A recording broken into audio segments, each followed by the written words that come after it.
buenos días. Pero no previeron que me presentara, entonces me toca la horrible faena de presentarme a mí mismo. Yo soy Jorge Dávila, de Venezuela. En primer lugar, quiero agradecer la gigantesca hospitalidad con la que he sido recibido en esta invitación, que me enorgullece, y la que han recibido mis colegas que también vienen de otros países. Y después me siento muy complacido de estar aquí, y como conozco un poco por experiencia los esfuerzos que hay que hacer para lograr organizar algo como esto, les aseguro que no veo ni veré ningún defecto en la organización. Me siento muy honrado, además de que me hayan colocado como moderador, tarea que espero que sea muy fácil entre gente completamente acostumbrada a este tipo de actividades. Y además me siento muy honrado de presentar a personas a quienes no conocía personalmente, sino por la referencia de sus obras, que es un bello modo de conocer personas. Y entonces quiero presentarles en primer lugar al profesor José Luis Pardo, que ustedes conocen mucho más que yo. Él es catedrático de esta facultad y dirige el grupo que organiza este coloquio, el Grupo de Investigación Metafísica, Crítica y Política. Numerosas obras y publicaciones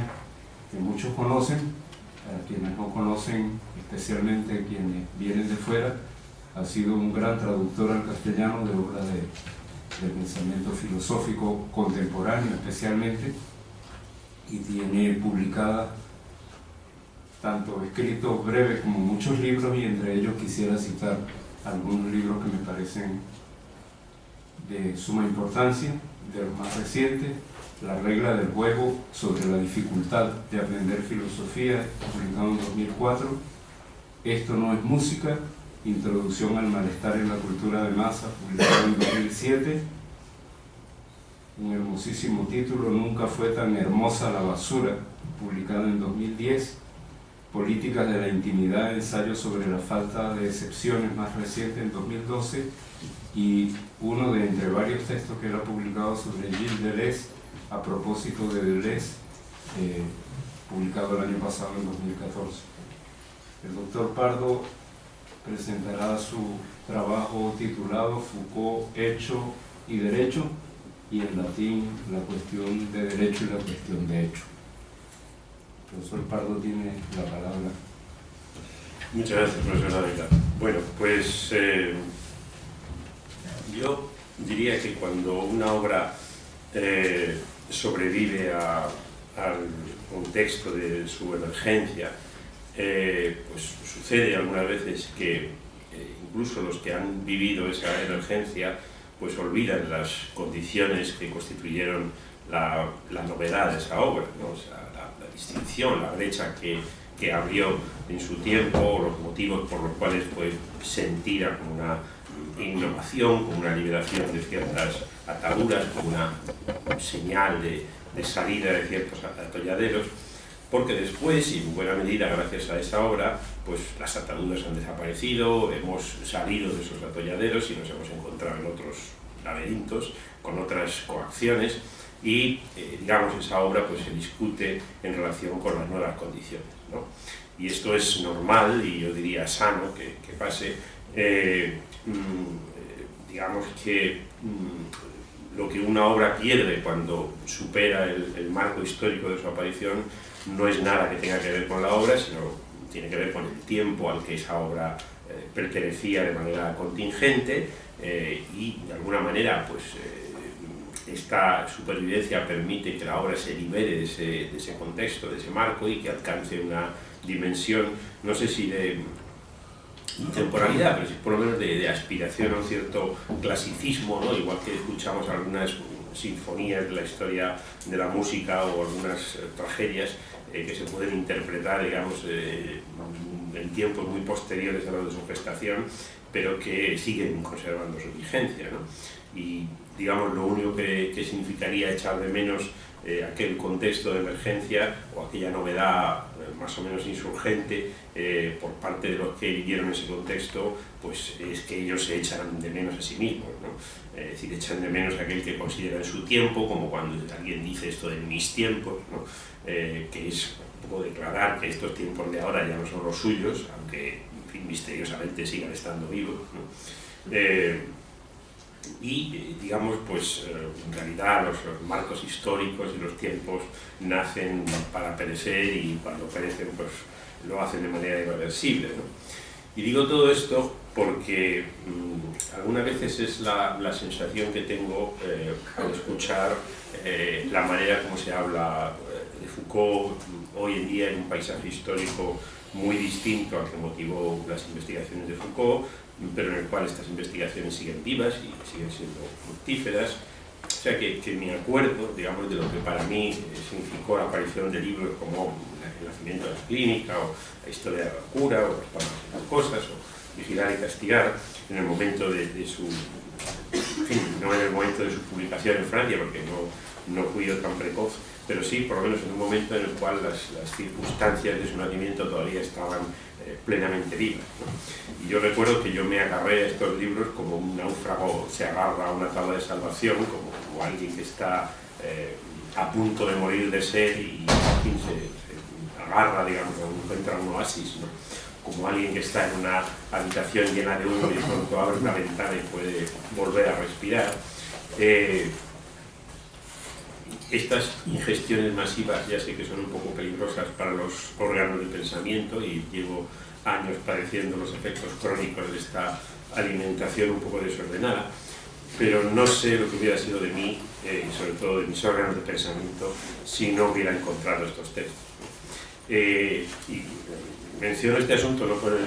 interés, digamos, escaso, psicopatológico que pueda tener un caso de un espíritu de carrera como el mío, sino porque creo que para muchas personas que compartían aquella circunstancia, pues la obra de Foucault debió significar algo parecido, ¿no? Se presentaba como un antídoto contra un narcótico que había dominado completamente la atmósfera intelectual de las décadas posteriores a la Segunda Guerra Mundial, y digo narcótico en vez de decir veneno, porque parece que al decir veneno pensamos en una pócima que ataca al organismo de una manera violenta, y esto era más bien un cierto adormecimiento, ¿no? Foucault explica maravillosamente en las primeras páginas de la biología del saber que lo que este narcótico era una cierta filosofía de la historia, decía él, que trata de restituir la forma de conjunto de una civilización, el principio de una sociedad, la significación común a todos los fenómenos de un periodo, la ley que da cuenta de su cohesión. Se supone que entre todos los acontecimientos de un área espaciotemporal bien definida, entre todos los fenómenos cuyos rastros se ha encontrado, se debe poder establecer un sistema de relaciones homogéneas, etc. ¿no? Bueno, recuerdo perfectamente que todo esto que aquí cuenta Foucault, la significación común, la cohesión, ese sistema homogéneo, esa forma única de historicidad, bueno, pues todo eso, digamos, cerraba absolutamente el paso a cualquier idea que pudiera asomar fuera de ese armazón, y que los conceptos se asfixiaban, digamos, en esos límites irrespirables. Y bueno, no sé si ustedes, sobre todo los más jóvenes, se lo van a creer, incluso a lo mejor puede que ahora soñemos con algo de esto que Foucault se queja, ¿no? Que tengamos nostalgia de ese tipo de filosofía de la historia que se confundía a sí misma con la filosofía. Pero en fin, yo me acuerdo perfectamente que con ella era imposible absolutamente pensar nada, ¿no? Y recuerdo por eso que, digamos, indirectamente y sin tomarlo como objetivo, pues, sin tomarlo como un objetivo directo, pues Foucault, entre otros, consiguió liberarnos de esa cárcel y, digamos, eso trajo al mundo un descanso y un contento, como decía Baudrillard, sería como si se hubiese inyectado, digamos, una dosis de libertad, ¿no? Él decía, es como si de pronto se desplegase un espacio en el que fuera posible por fin pensar de nuevo. que era el espacio exactamente en el cual, es decir, el espacio que el hombre estaba dejando vacío en su retirada del lugar del rey, ¿no? Y gracias a la aplicación de la minuciosa lente, esa especie de lente de aumento, esa lupa de Foucault, pues se descubrió de pronto y sin un aviso previo que todos esos objetos de pensamiento que parecían conjuntos homogéneos y compactos que obedecían a leyes más o menos unívocas, tales como la sociedad, el capitalismo, la juventud, la sexualidad, la locura, etc., pues en realidad eran amalgamas difusas en las cuales se agazapaban diferentes líneas de tensión, lógicas divergentes, incoherencias, valores contrapuestos, finalidades equivocadas, temporalidades en algún caso inconmensurables, y estas grandes unidades pues estallaron en pequeños fragmentos de sentido que obedecían a métodos y a discursos diversos y enfrentados o diferentes entre sí. Se descubrió, digamos, que esos aparentes corsés que dominaban el pensamiento se podían aflojar y que había muchos huecos por los que fugarse, que había muchos fenómenos sociales que no tenían una significación común, que había diferentes reglas de cohesión incongruentes entre sí, que había relaciones heterogéneas entre hechos, en fin, coexistentes, que había diferentes formas de historicidad, ¿no? Y para hacer todo eso, pues Foucault tuvo que correr el riesgo de situarse fuera de esa corriente principal que entonces se llamaba la filosofía, tuvo que instalarse en el terreno del enemigo, digamos, para hacerle la guerra en sus propios dominios, tuvo que usurpar a los que se eligían dueños de aquel territorio la autoridad sobre ese territorio, que era el de la historia, y tuvo que digamos, ocupar ese campo con unas herramientas precarias y pragmáticas que no tenían ningún tipo de nobleza cultural y, digamos, allí instalado como una especie de teniente de campaña en la trinchera, pues empezó a minar ese discurso dominante con lo que, si no era un método, pues era por lo menos una estrategia o una táctica o un procedimiento, ¿no? Que es eso que llamaba la lupa de Foucault, ¿no? Allí que todo el mundo aprovechamos las grietas y los huecos que Foucault iba señalando y salimos corriendo de aquel edificio que estaba ya muy avejentado. Foucault sabía que eso sería muy desagradable para los que guardaban las puertas y las ventanas de ese cuartel, de ese gran relato, como habría dicho Lyotard, y sabía que cuando esa prisión se quedase vacía y arruinada, se oirían los llantos de los antiguos comisarios que se habían quedado sin empleo y hasta de algunos expresidiarios que echarían de menos su condena. Pero no nos engañemos, decía, lo que tanto se llora no es la desaparición de la historia, sino la de esa forma de historia que estaba referida en secreto, pero por entero, a la actividad sintética del sujeto. Lo que se llora es ese devenir que debía proporcionar a la soberanía de la conciencia un abrigo más seguro, menos expuesto que los mitos, los sistemas de parentesco, las lenguas, la sexualidad o el deseo. Y bueno, salvo por estos llantos, pues fue realmente una primavera maravillosa. Pero como todas las primaveras, breve. Y después del verano llegó el otoño y después el invierno. Los años de invierno, decía Félix Guattari. Como Foucault explica en su curso sobre el nacimiento de la biopolítica, es un curso en el cual aparentemente no se habla nada de biopolítica, y es un curso en el cual, digamos, Foucault acepta todos los inconvenientes de hacer eso que llamaba alguna vez Gianni Battimo periodismo ontológico, ¿no? Bueno, pues Foucault en ese curso digo que nos enseña que los años de invierno en realidad habían comenzado antes, habían comenzado ya en la década de 1970 y que de hecho Vigilar y Castigar pues era ya un libro de cierta manera invernal, ¿no?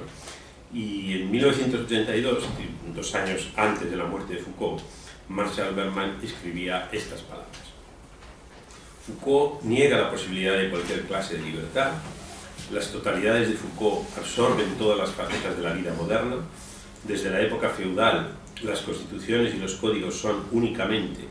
cita de Foucault, las formas que hacen aceptable un poder esencialmente normalizador. Nos damos cuenta, dice Berman, de que en el mundo de Foucault no hay libertad porque su lenguaje forma un tejido sin costuras, una jaula mucho más hermética de lo que debe llegar a soñar y dentro de la cual no puede brotar la vida. El misterio es por qué tantos intelectuales de hoy en día quieren, al parecer, asfixiarse en la jaula con él. La respuesta es, sospecho, que Foucault ofrece a una generación de refugiados de los 60 una coartada histórica universal para explicar el sentimiento de pasividad e impotencia que se apoderó de tantos de nosotros en los 70. Bueno, parece una cosa verdaderamente asombrosa, ¿no? Es decir, el libertador, el que había enseñado a la mosca el camino para salir de la botella, había construido después para esa misma mosca una jaula de hierro con unos barrotes infranqueables, que había creado una especie de contratiranía igual de tiránica que la que había ayudado a demoler, la tiranía, digamos, del micropoder en lugar del gran poder central. Claro, en unas jornadas como esta sobre Foucault y la cuestión del derecho, pues es posible que alguien argumente con buenos motivos que Bergman no tenía derecho a hablar así de Foucault, ¿no? Ciertamente Bergman había escrito estas páginas solamente a la luz de la lectura de la voluntad de saber y de las consecuencias inmediatas de la voluntad de saber. No conocía los desarrollos de Foucault en sus cursos, en sus seminarios, en sus conferencias, que finalmente le llevaron a reformular el plan de la historia de la sexualidad, aunque no pudo llegar a completar ese plan, pero de todas maneras está claro que ahí había empezado ya otra historia, ¿no? Y que sea como fuere, pues ahí en la queja de Bergman ya está la cuestión del derecho de Foucault, ese párrafo en el cual dice Bergman: las leyes, la constitución y los códigos son formas de hacer aceptable un poder que tiene otra naturaleza que esas mismas leyes, constituciones o códigos, que esas leyes no son los cauces que ayuden a contener y a limitar el poder, sino que son las vías que liberan y que posibilitan la circulación del mismo poder, ¿no? Y está esa idea, que expresada por Foucault también en la voluntad de saber, de que ya en las grandes monarquías absolutas que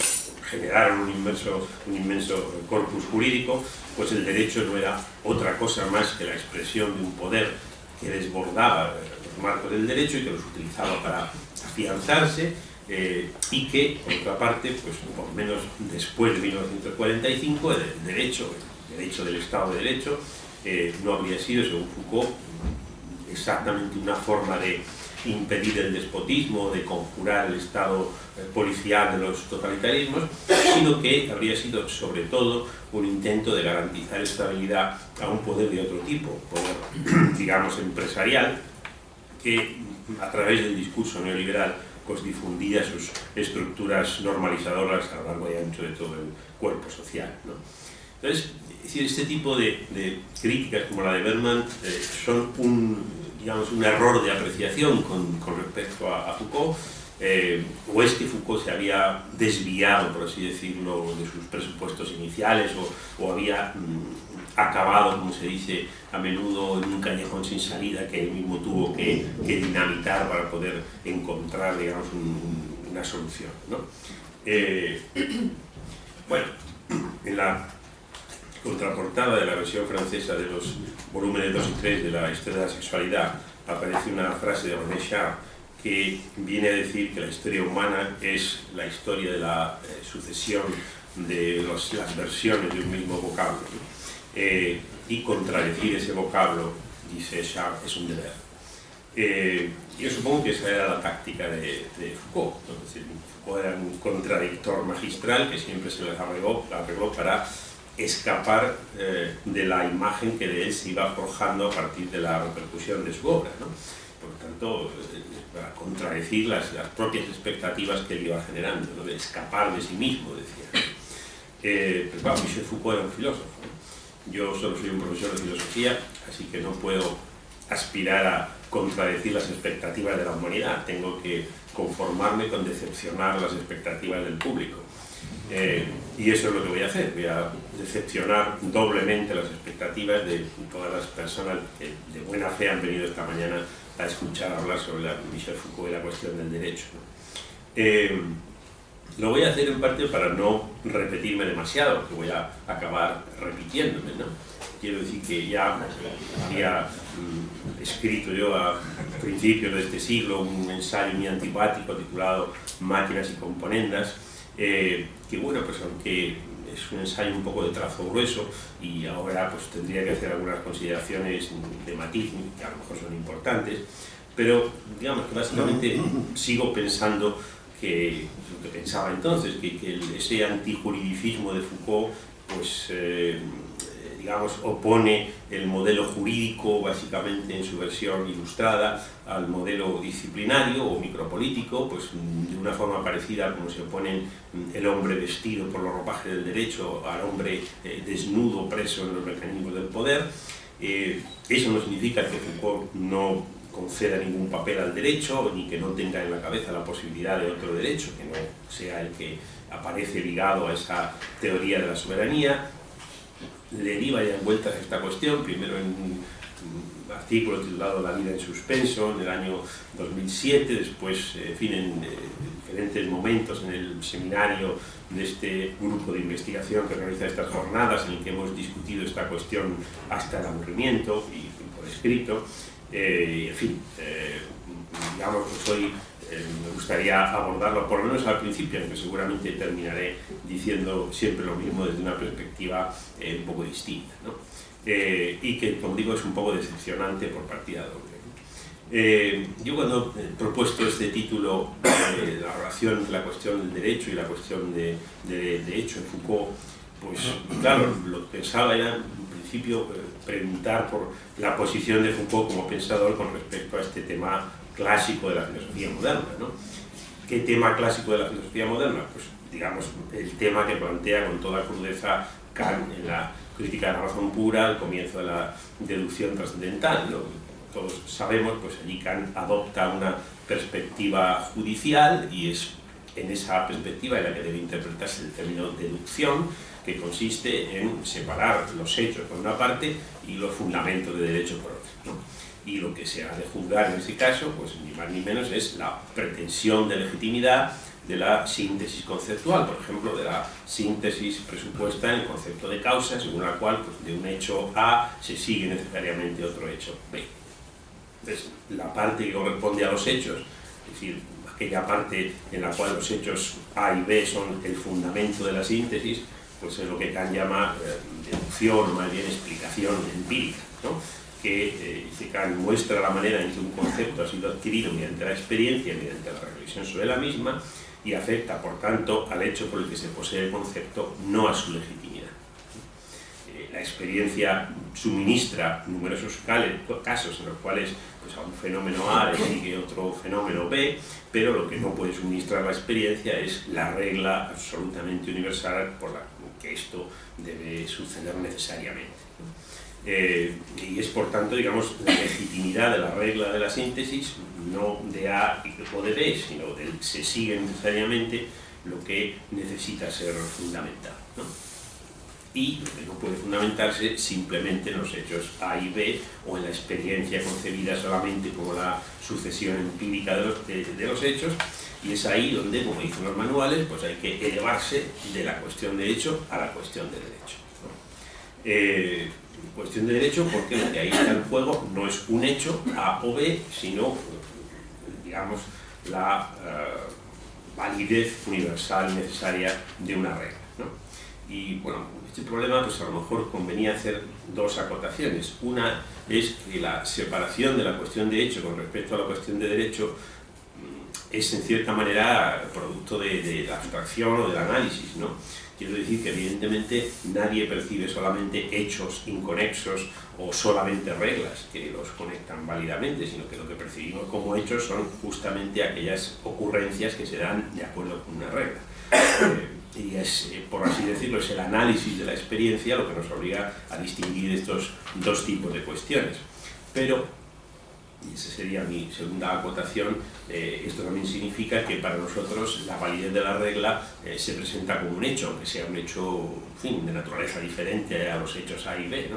Se presenta como algo que se da en la experiencia misma y sin lo cual pues, no tendría lugar como experiencia, ¿no? Y pues es, otra vez más, el análisis lo que nos obliga a adoptar una perspectiva crítica y a preguntar no ya por qué se dan A y B, porque para esta pregunta no hay más respuesta posible que de hecho se dan, ¿no? Sino porque la regla en virtud de la cual lo comprendemos pues se da como una regla universalmente válida, necesaria, porque esa validez no se puede obtener de la experiencia, ¿no? Comentando estos pasajes a los que consideraba como la mayor fatalidad que ha ocurrido nunca en el pensamiento de Kant, Heidegger decía que en estos pasajes lo que adopta la forma de la problemática jurídica de la cuestión de derecho es ni más ni menos la problemática ontológica, es decir, que la distinción entre cuestión de hecho y cuestión de derecho, o sea, los hechos A y B y el se sigue necesariamente, pues vendría a ser la distinción entre lo óntico y lo ontológico, ¿no? Lo cual no es demasiado forzado si uno repara en que el problema de la síntesis conceptual es en definitiva el problema del ser, es decir, no el problema del sujeto o del predicado A o B, sino el problema del es que vincula el sujeto y el predicado en un enunciado.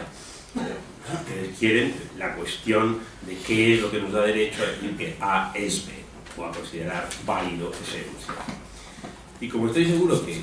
todos ustedes se acuerdan que hay un texto de Foucault, la arqueología del saber, en donde se trata justamente de los enunciados, pues bueno, a lo mejor es ligeramente pertinente examinar esta temática Foucaultiana un poco por este camino, ¿no? Es decir, examinar hasta qué punto la posición de Foucault acerca de los enunciados difiere o converge con la de Kant, y que eso implicaría además pues,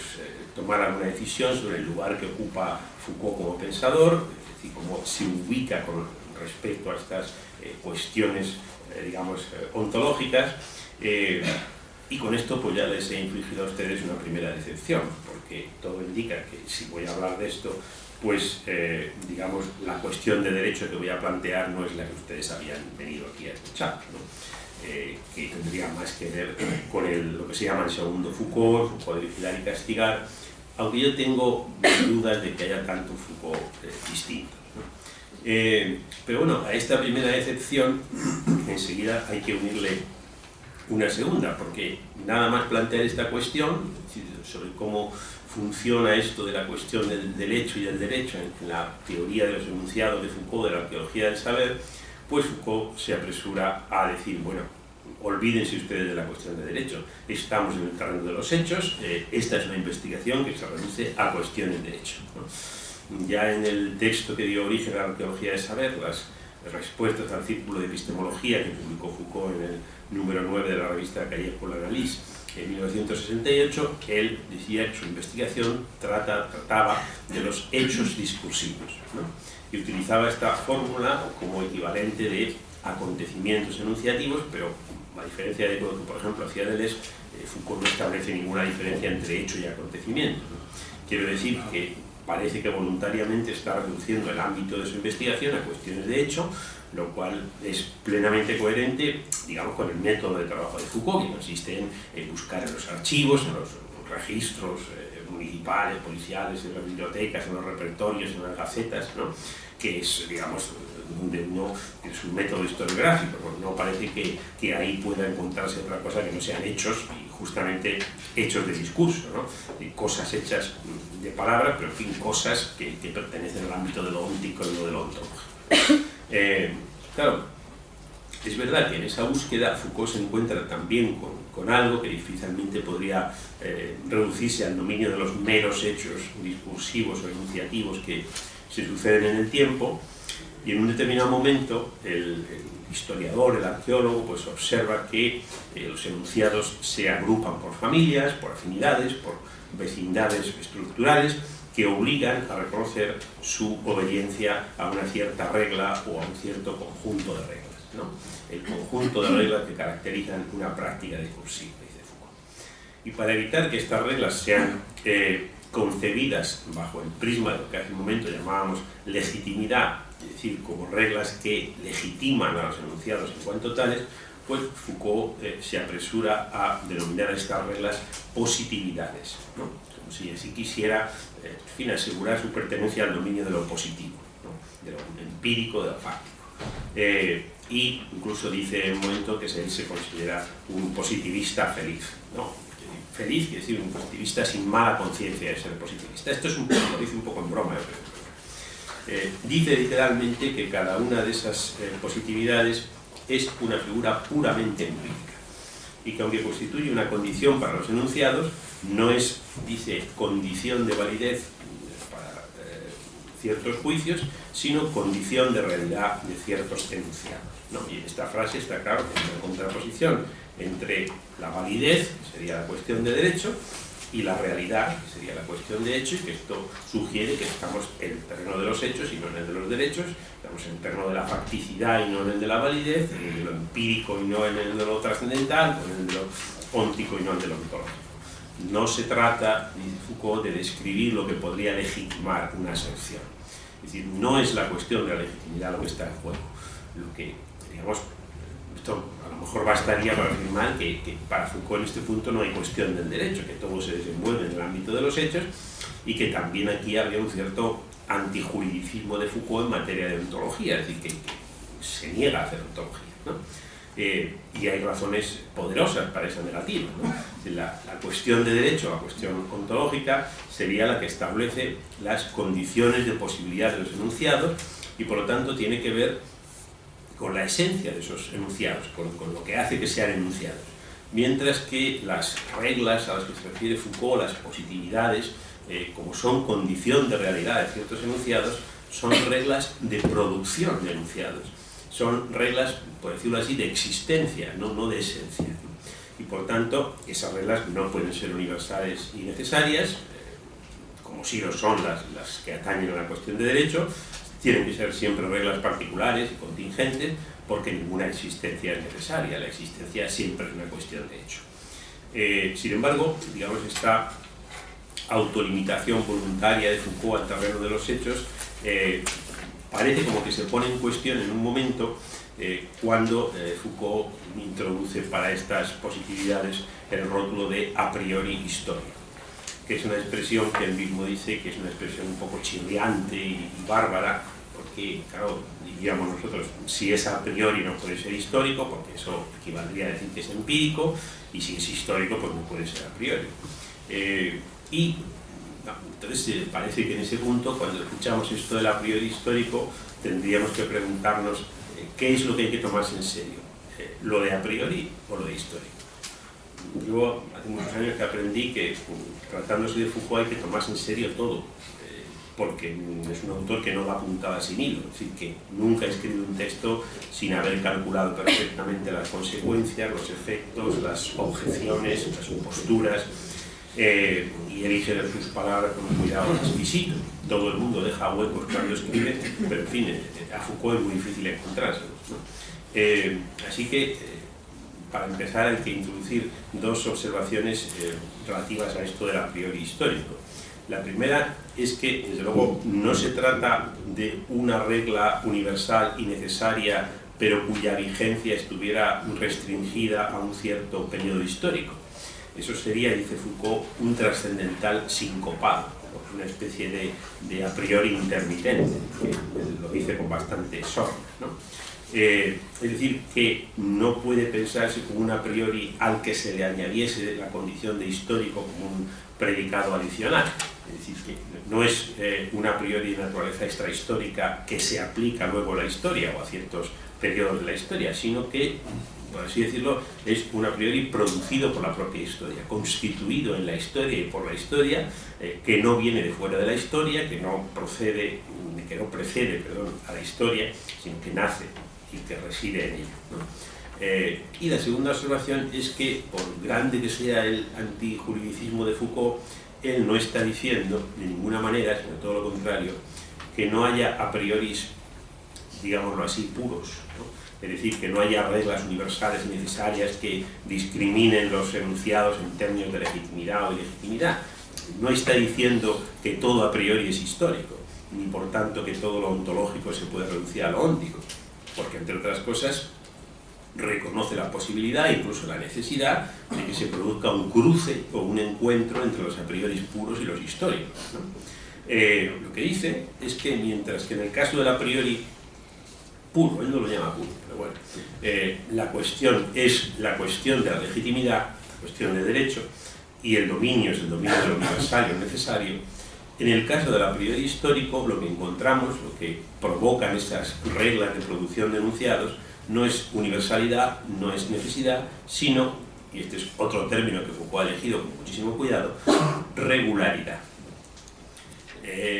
Seguro que no soy el primero que se da cuenta de que este concepto de regularidad es en Foucault difícilmente comprensible si no se atiende a lo que es pues, la procedencia más plausible de este concepto, que es la idea de normalidad acuñada por su maestro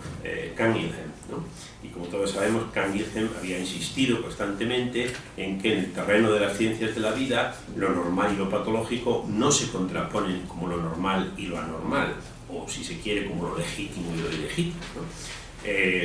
La sociedad, es verdad, decía Cunningham, prima lo normal sobre lo patológico, porque en general la sociedad es conservadora, prima el orden sobre el desorden, la identidad sobre la diferencia, pero la sociedad no puede dictar las normas de la ciencia. Y, digamos, para la ciencia lo patológico no es anormal, sino que tiene la misma naturaleza que lo normal, sino que constituye, digamos, una variación dentro de la norma. La enfermedad es una forma de salud, aunque sea una forma disminuida de salud, ¿no?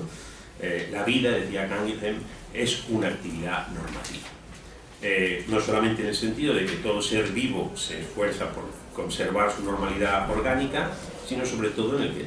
sentido de que todo ser vivo, en cuanto es un ser vivo, instituye normas, produce normas biológicas de acuerdo con las cuales vive, ¿no? De tal manera que la normalidad de un organismo deriva de su normatividad, de su potencia creadora de normas, ¿no? Y la patología no sería más que la disminución de ese poder de instituir normas.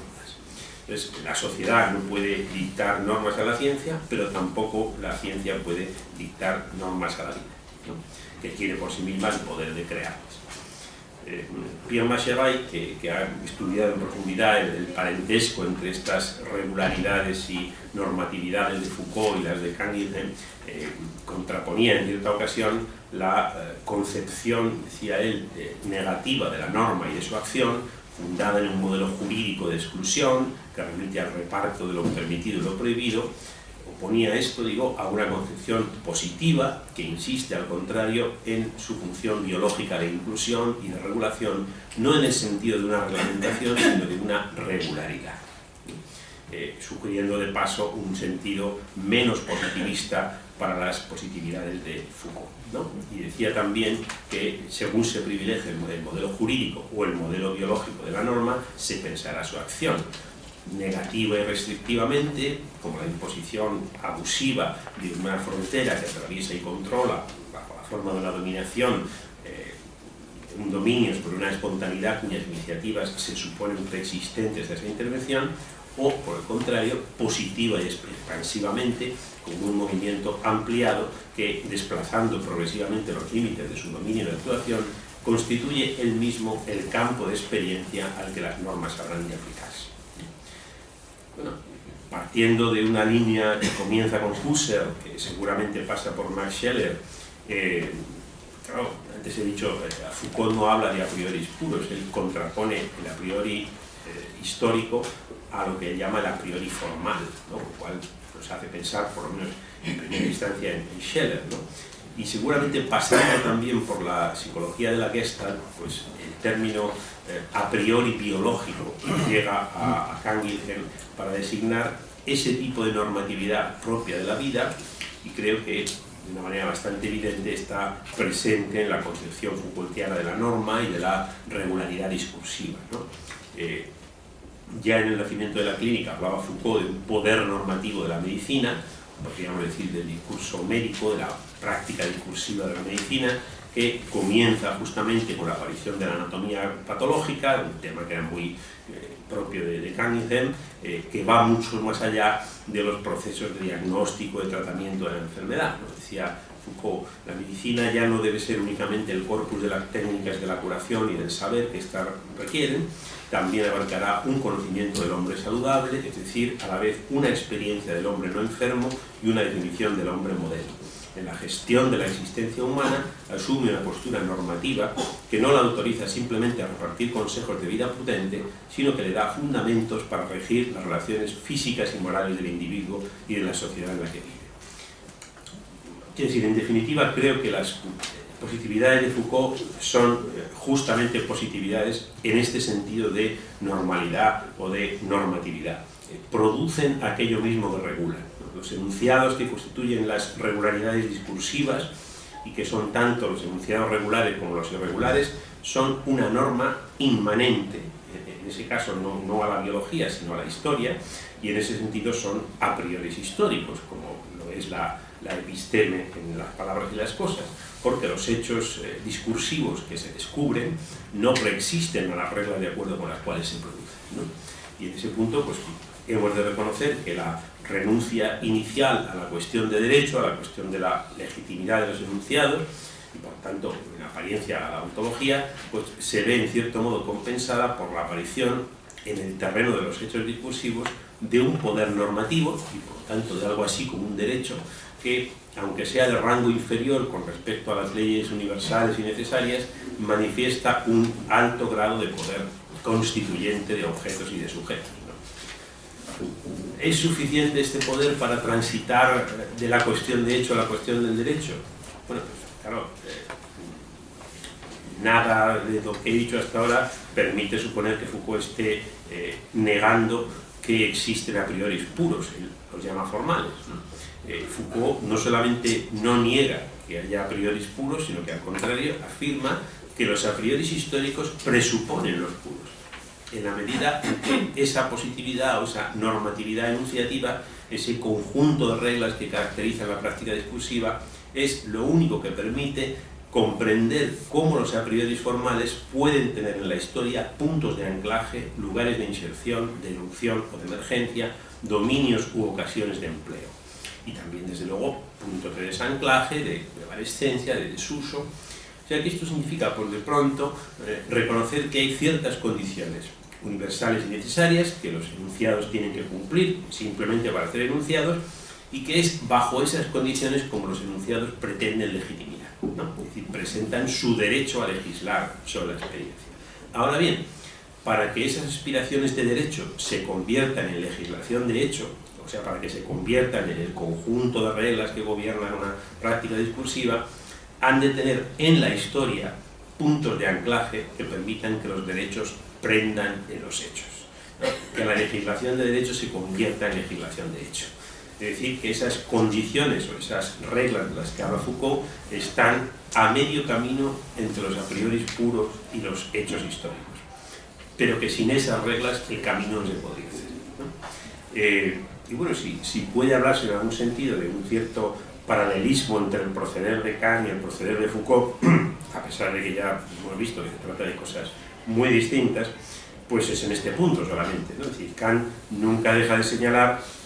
y eso es en realidad el objetivo de la deducción trascendental, que los conceptos, considerados como meros conceptos, es decir, como simples funciones lógicas formales, por mucho que aspiren a legislar sobre lo real, no pueden fundar en su simple complexión lógica esa aspiración de derecho, y solo pueden realizar su pretensión si tienen un punto de anclaje en la intuición sensible, ¿no? Y ese punto de anclaje es el que les proporciona el esquematismo, que, en fin, que llega a Kant de muy diversas maneras, ¿no? Entonces, una cosa es advertir que los fenómenos están necesariamente sometidos a las categorías, y otra, establecer bajo qué condiciones espaciotemporales pueden las categorías aplicarse a los fenómenos y alcanzar realidad objetiva. Y eso es lo que garantizan los esquemas. No estoy diciendo que esto sea lo mismo, que sea el mismo problema que el de Foucault, a propósito de la emergencia de los enunciados y de su positividad.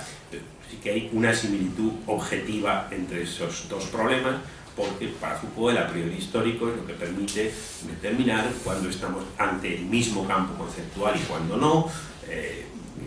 Sí, son todos estos sistemas de enunciados, dice Foucault, los que propongo llamar archivo. El archivo es, en primer lugar, la ley de lo que puede decirse, el sistema que rige la aparición de los enunciados como acontecimientos singulares, o sea, el modo como se da precisamente lo que se da y de la manera que se da, ¿no? Y ese darse no es o ese modo de darse no es un hecho entre otros hechos, es una condición, incluso es un sistema, es el sistema general de la formación y transformación de enunciados, ¿no? Uno puede decir, bueno, dice Foucault, esto es una figura puramente empírica, pero es evidente que no está en el mismo nivel que los hechos discursivos que gobiernan o que hacen emerger o que impiden hacer, ¿no? Y para designar este nivel es para lo que Foucault utiliza este sustantivo regularidad, ¿no? La producción de enunciados regulares es la condición que hace aplicables a los hechos las leyes del derecho, ¿no? Y dicho más claramente, pues la regularidad es en el orden del saber, en el sentido Foucaultiano del saber, lo que será luego en el orden del poder, la normalidad o la normalización, ¿no? Foucault nunca dice en sus escritos arqueológicos normalidad, pero digamos está muy cerca de esto, ¿no? Foucault dice que el archivo está a medio camino entre la lengua que define el sistema de construcción de las frases posibles y el corpus que recoge pasivamente las palabras pronunciadas.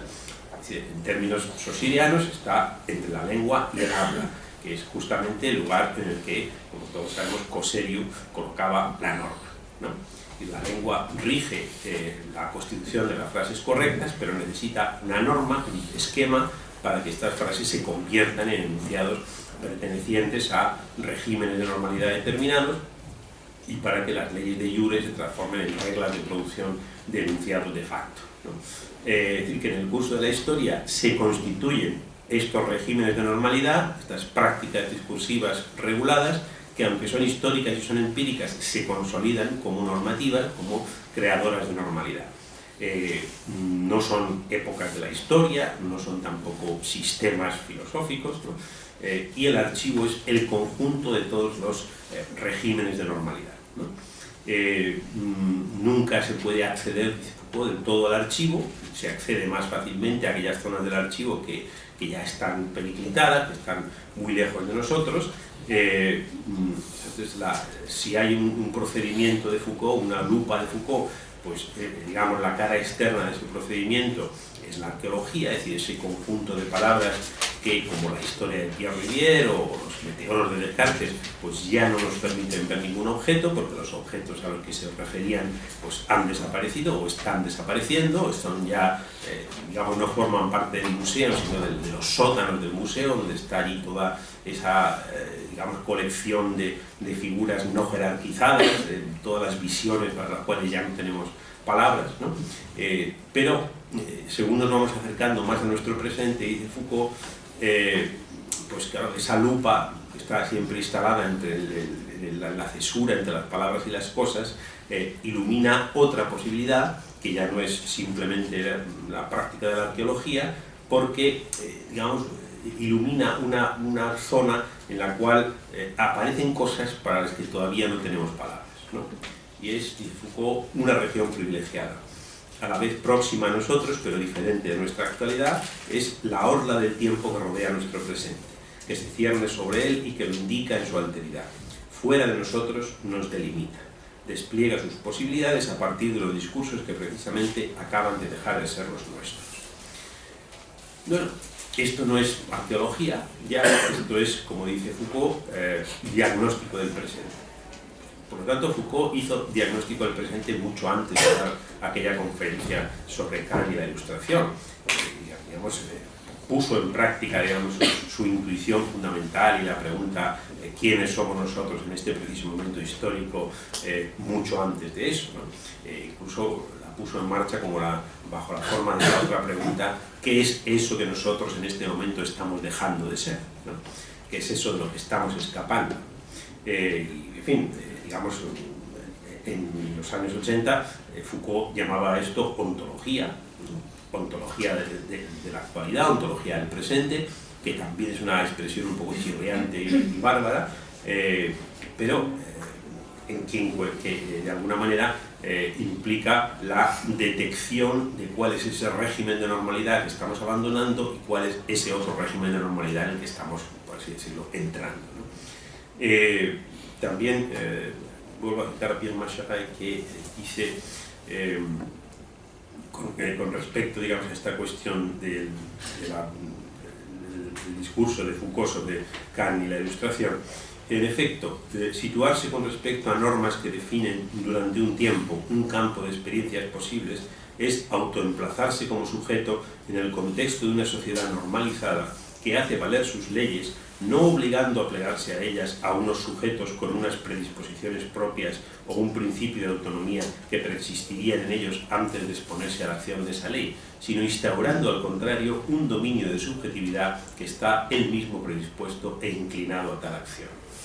O sea, si esto es verdad, pues entonces eso que decía Foucault pertenecer a un cierto nosotros, un nosotros que remite a un conjunto cultural característico de la propia actualidad del que así se reconoce, como ocurre según Foucault con Kant cuando se pregunta qué es ilustración, es pertenecer a una norma, a un régimen de normalidad productivo, a un dominio de subjetividad que si no está gobernado por la necesidad, como el a priori puro, sí lo está por la regularidad, por la inclinación, por la predisposición, ¿no?, a una regularidad, que puede ser esa regularidad naciente, ¿no?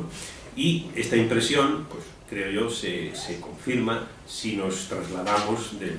dominio de la arqueología al dominio de la microfísica o de la biopolítica, ¿no? Y cuando miramos la obra de Foucault con la intención de plantear en ella la cuestión del derecho, comprendemos enseguida que no es una cuestión marginal o marginada para cuya introducción tuviéramos que buscar más o menos entradas sofisticadas, ¿no?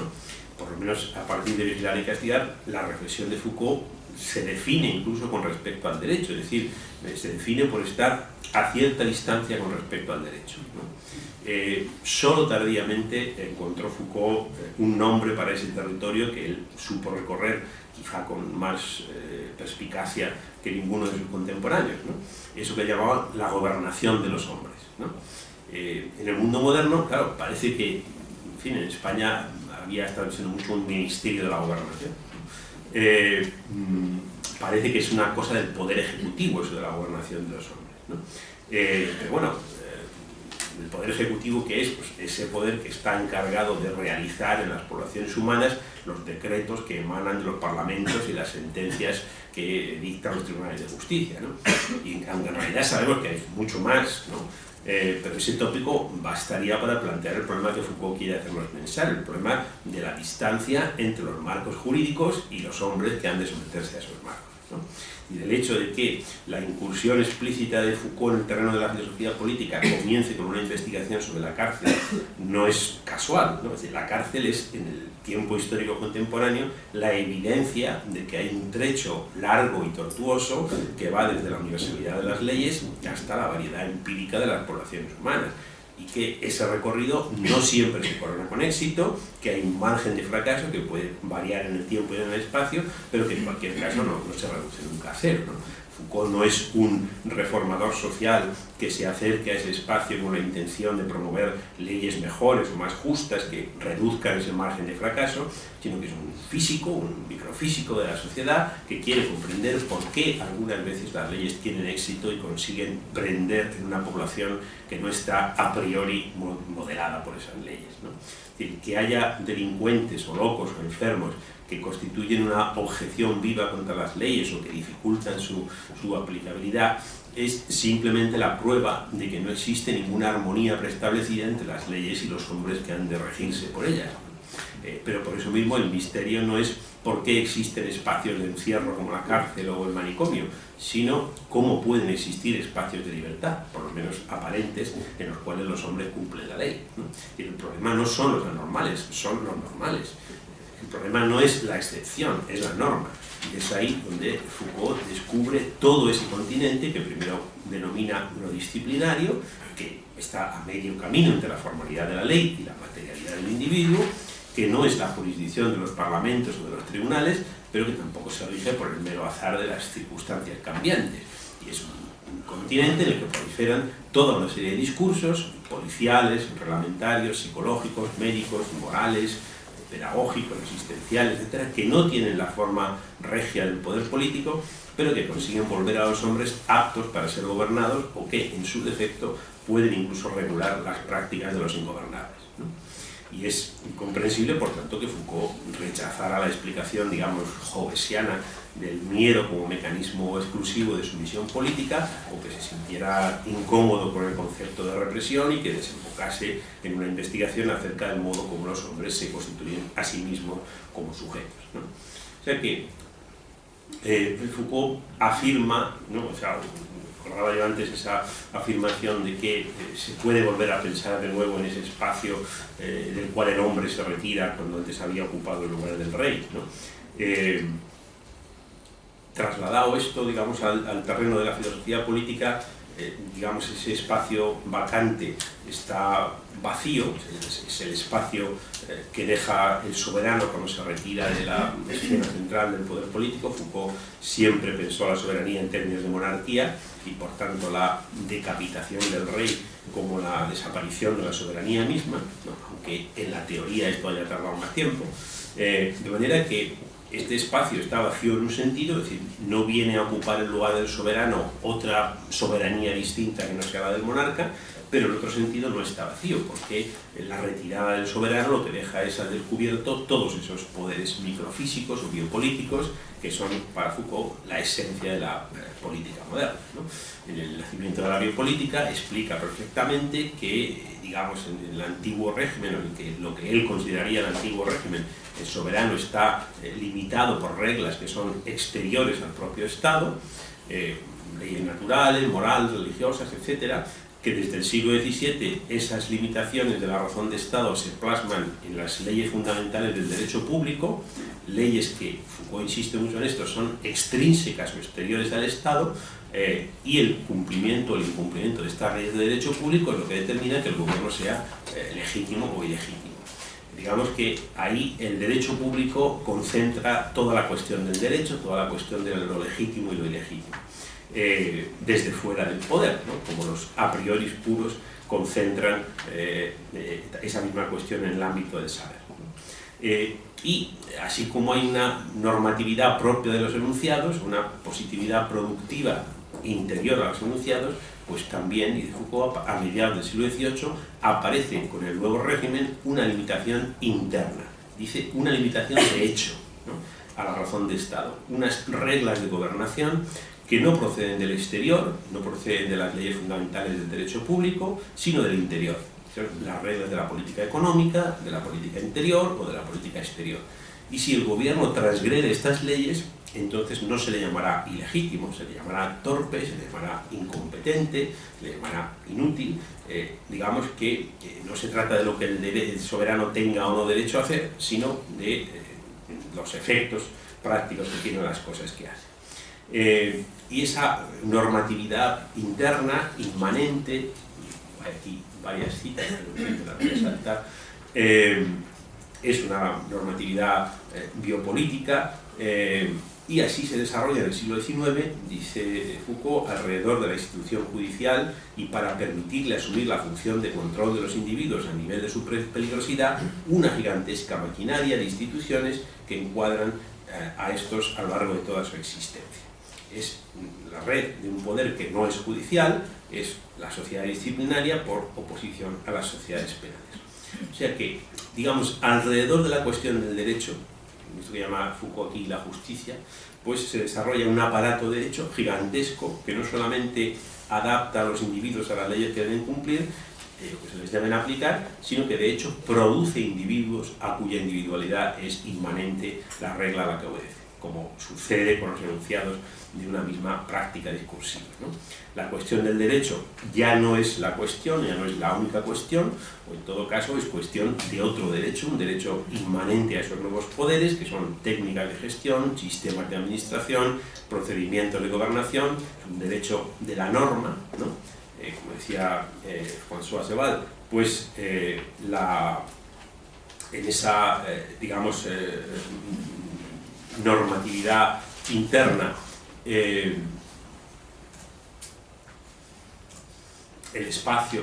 normativo, dice Val, la arquitectura ya no es